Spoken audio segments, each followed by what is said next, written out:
Well, hello, my name is Sarah McCubbin. I'm from 10 Minute Momentum, and today I wanted to share with you the homeschool curriculum that we're going to use this year. Now, I have 9 children, and they range in age from 21 down to 5. 3 are adults, 3 go to private school, and 3 are homeschooled. They used to all be homeschooled, but that's another story. So the 3 that are homeschooled are kindergarten, 3rd grade, and 7th grade. So I thought I would share what we're using this year in case I can offer some inspiration or some help. I've been homeschooling for 16 years in some way, shape, or form, and I have used lots of curriculum in that time. And some of the stuff I'm using now are things that I've used for many, many years. And then I got some new things too, because that's part of the fun of homeschooling. So let me start with what we're using for kindergarten this year. Now, I would say my philosophy of homeschooling has changed quite a bit over the years because I used to think you had to do all the things or your kid might not succeed. But now that I've launched a few kids and I know that I wasn't a perfect homeschool mom, I'm far more relaxed. So with that in mind, I'm going to share what we're using for kindergarten, but we won't use all of this and complete it. I'm not a book completer. We use what serves us well. Sometimes we use half a textbook, sometimes a fourth or less, it's fine. So I'm going to show you what we're using and I'll tell you why I like it. So my daughter's in kindergarten. We're using Master Books, this Simply K book. And the reason I like it is it has a lot of different things in the book. So it has some letter practice, and it has some poetry, and it has Bible. It has mazes and coloring and lots of little easy bite-sized things. So this works really well when I'm trying to just stick a little bit of learning in here or there. Now, I am doing a lot more than that with her, though. But before I move on, I pulled some of the sheets from this book, and I got these dry erase things a while ago, and I love them for kindergarten, for 2nd grade, those ages where you're repeating a lot of the same activities over and over. Because here, I just took this copy sheet right out of the book and split it in here. And on the front is capital letters, on the back is lowercase. And she can practice it as many times as she needs to. And when it's time to move on, we move on. You can get these on Amazon. They're not very expensive. Usually you get like a pack of 10. So now for me and my kids, the number one skill we want to work on in kindergarten, 1st grade is reading, right? Like that is what we want. So we are using All About Reading, which is a very popular curriculum for a good reason. I'm super excited, not about the stickers, although I do love stickers, that there's a workbook now. When I used this curriculum with my older kids, there was no workbook. And so with a little girl, I know she's going to love workbook pages, gives her something to do. I'm excited about that. Now, the thing about All About Reading that's so great is it uses all the learning styles together. So if you've got a kid that's auditory, part of it is auditory. If you have a kid that's more visual, yes, you got it. And if you have a kid that's hands-on, they have these great little letter tiles that they use to spell out words. So it gets all the different learning styles working together.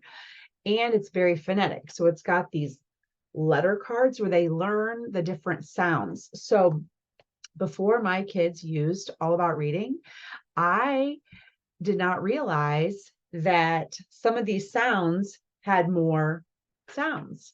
For example, I thought it said ah and a, but guess what? It also says ah. And I didn't know that when I first started using All About Reading. And some of these other letters make different sounds, and it makes it so much easier to phonetically spell things. Once you realize that there are a few more sounds. So there are these letter cards, there are these sound cards, and there are vowel cards, I think. Yeah, vowel cards where you can learn all the rules that go with the vowels. I didn't know all those either. Probably still don't. And here we have short vowel words, like there's a whole bunch of them. These are perforated. And the funny thing is, I actually bought this so long ago and I used it with my older kids, and I have like a whole box of the cards all organized. But I was afraid that I would be missing some of the pieces after so many years. So I decided to get a whole new set for the kindergartner, baby of the family. And and we would, start fresh with some of this, or at least fill in if we're missing anything. And of course, we can't forget about math, right? So this is one of the subjects that we have chosen to do online. And let's see if I can share it with you. You know how that is when you're looking for it. Let's see here.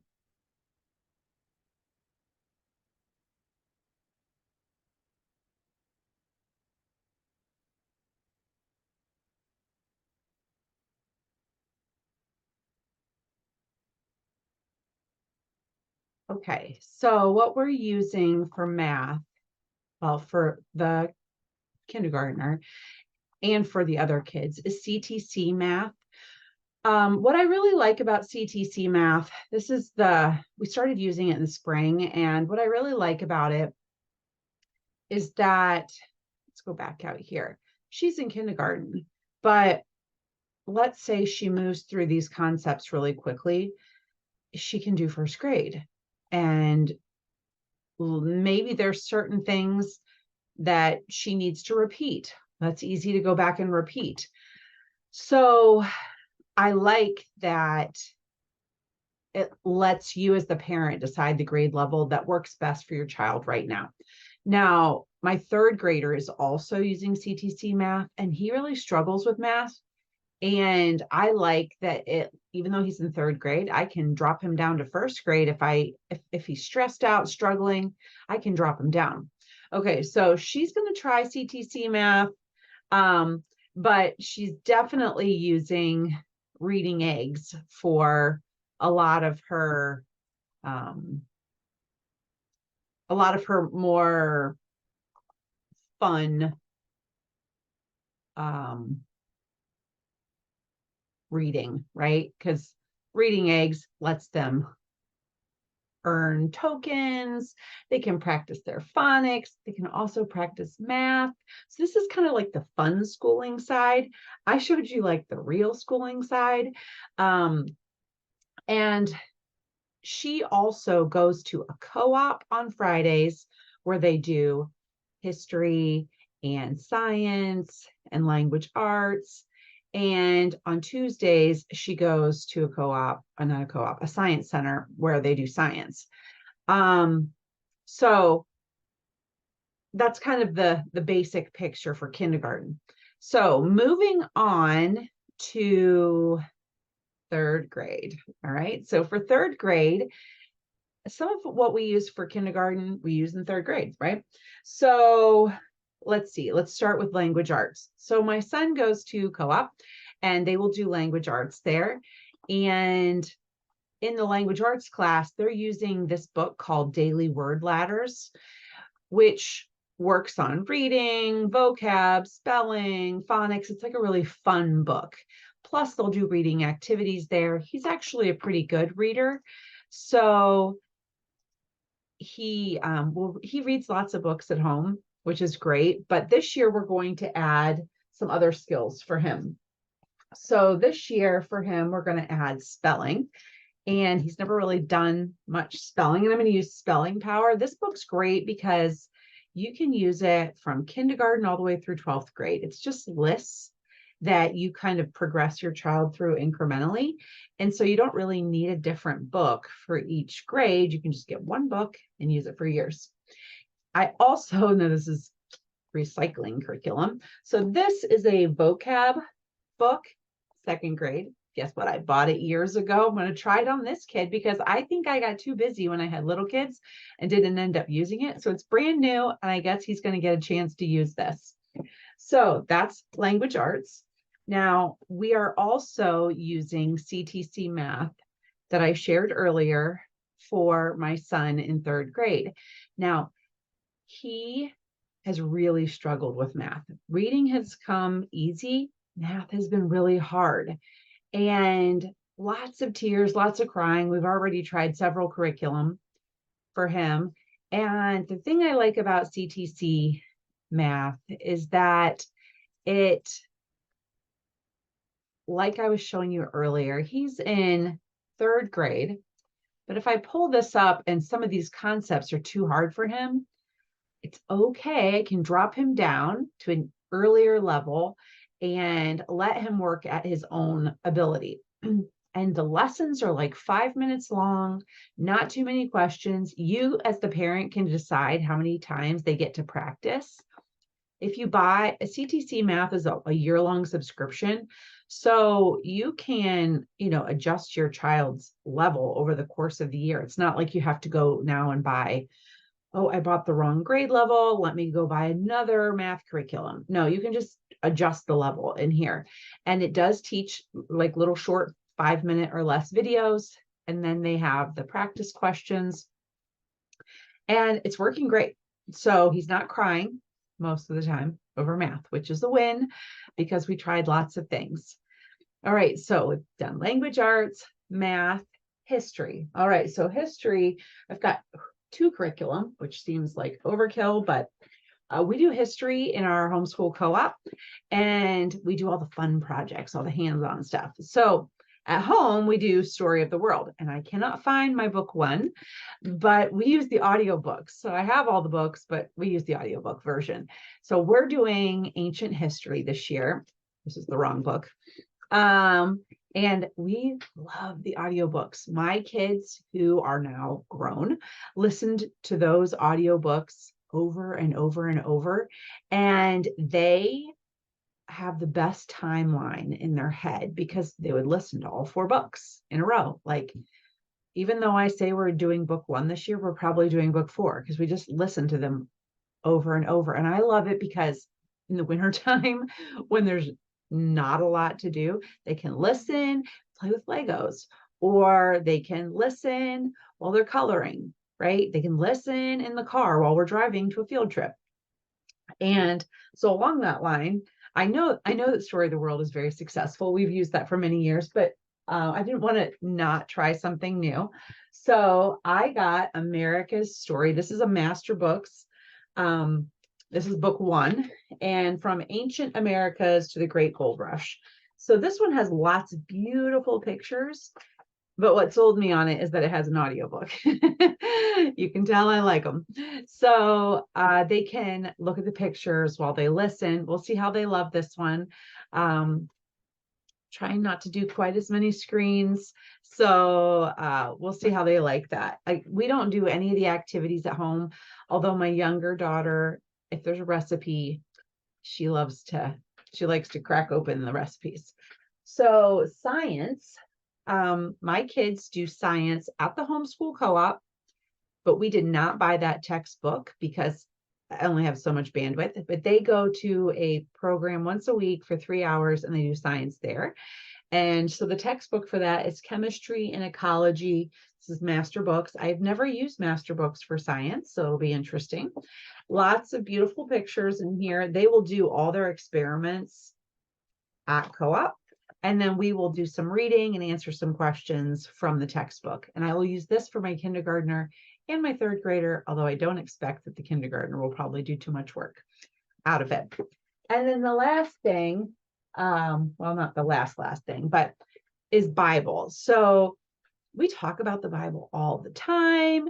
And this is a book I've had for many, many years. And I use this with my older kids. It's God's Great Covenant, Old Testament 1. I think they have 4 books in this series. But what I love about it is there's each chapter is really another one of the great stories of the Bible. And they're linear, right? Kind of got that timeline.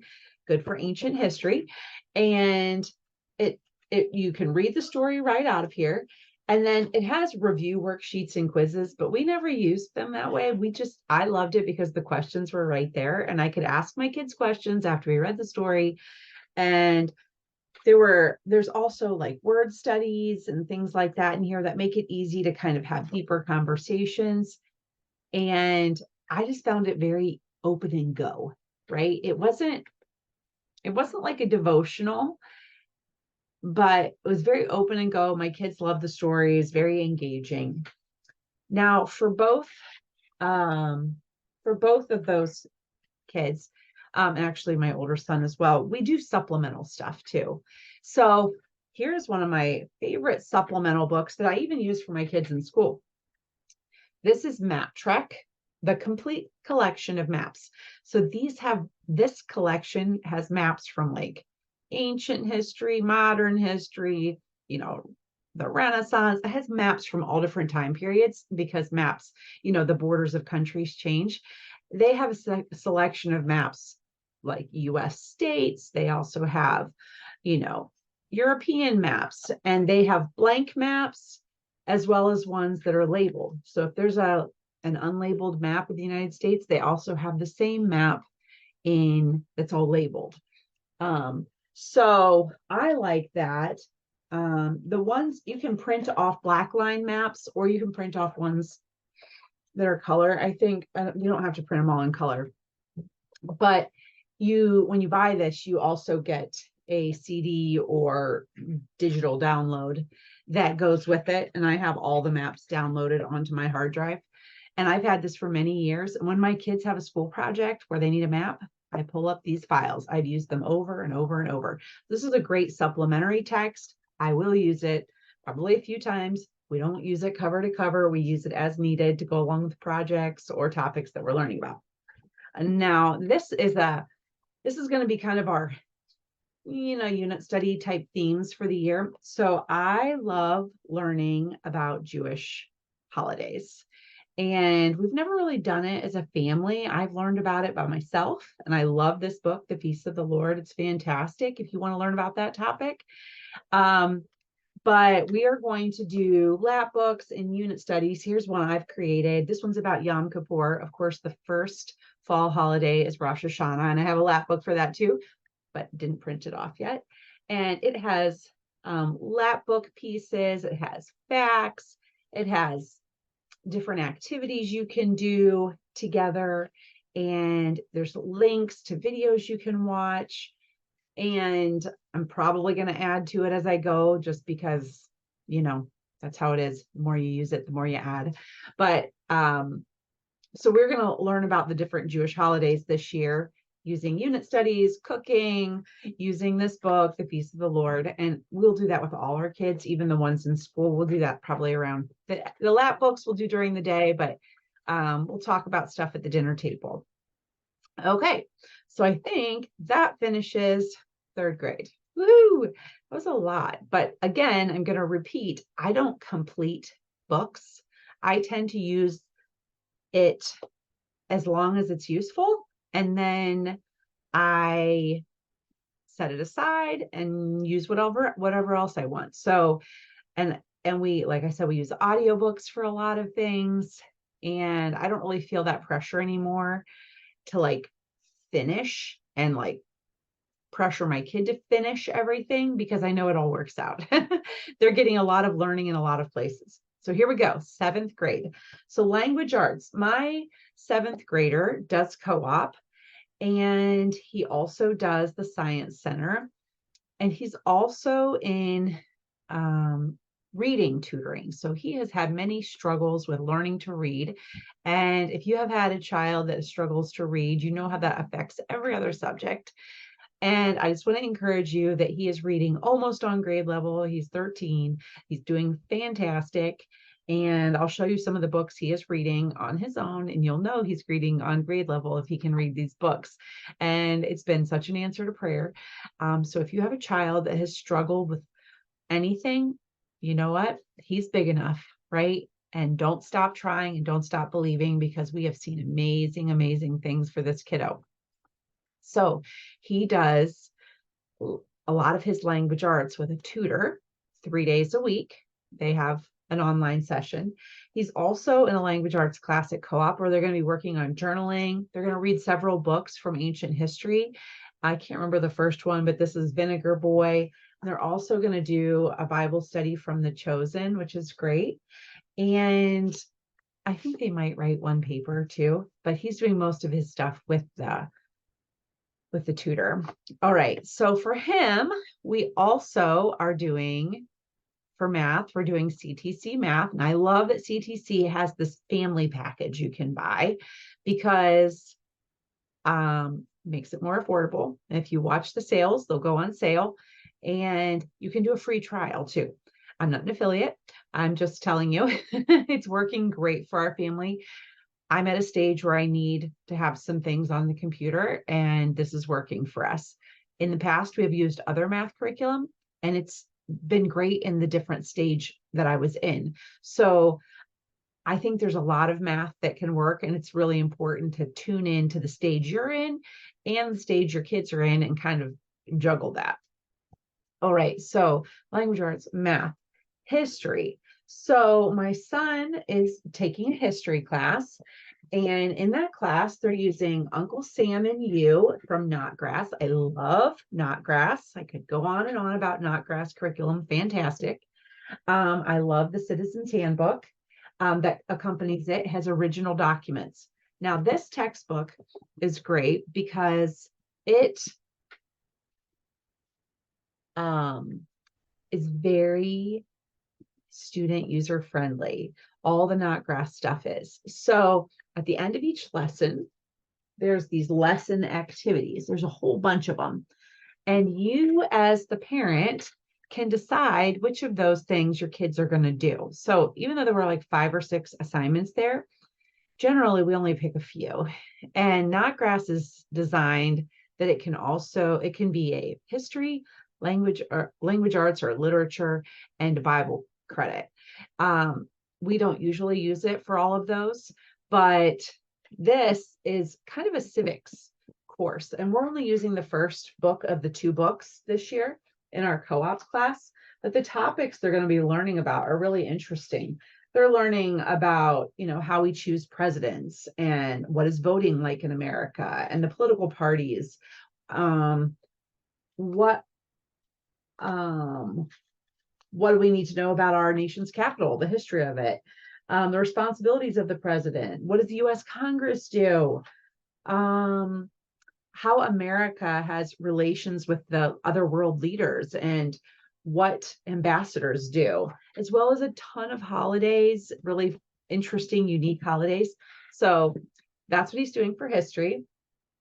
And then he's taking science. They have a science class or a co-op, but again, he's not going to do the textbook there because 2 textbooks is too much. He's just going to sit and listen in that class. And then he's doing a geology class through a local science center, and they do a phenomenal job with hands-on stuff. So they will give assignments, and he will do the assignments with this textbook, Geology by Design, and it is a master books as well. So that is most of his curriculum, other than this one. This one's a supplementary one for him. It's fantastic. If you have an older child, this is for a kid that struggles to kind of be organized with their schoolwork. This is the textbook. I prefer the online video course of this, but I have the book. I have both. And I'm a huge fan of Soar study skills. It's really great at helping kids who struggle with executive function take control of their schoolwork, take this pile of work they have and approach it in an orderly way. It's very incremental, costs about $100, which seems like a lot of money, but not a lot of money when you think about having a disorganized kid become organized. So I highly recommend SOAR study skills. I'll have a link below. This is a fantastic course for upper elementary, middle school, high school, college. I would not use it for lower elementary, but it covers a wide variety of topics, like how to set goals. Actually, how are you smart first? Like helping kids know what their strengths are, how to set goals, how to be organized. It gets them through recording their grades, like so they can keep track of their progress, how to ask good questions. And this book is good, but there's way more in the digital course. The course has more content that they've updated, even for virtual learning, has topics related to virtual learning. So highly recommend that. So I think that wraps up what we're doing for curriculum this year. I'm sure we'll add some other stuff in, we'll do field trips and whatever. And I just want to offer that as you're trying to figure out your curriculum, whether you watch this when it's recorded or sometime in the future, I have tried lots of things and I have lots of kids. So I kind of have a framework of how to make decisions about curriculum. So if you have any questions, feel free to drop me a message and I will do my best to answer you and give you some guidance on whether something might be a good fit or not. I feel like at this stage, I don't even have to use a curriculum to have an idea of whether it would be like overwhelming for someone like me or whether it might be a really good fit and kind of fun to try. So thanks so much for watching this video. If it was helpful, if you enjoyed it, please like and subscribe so other people see it too. And I hope you have a very wonderful school year.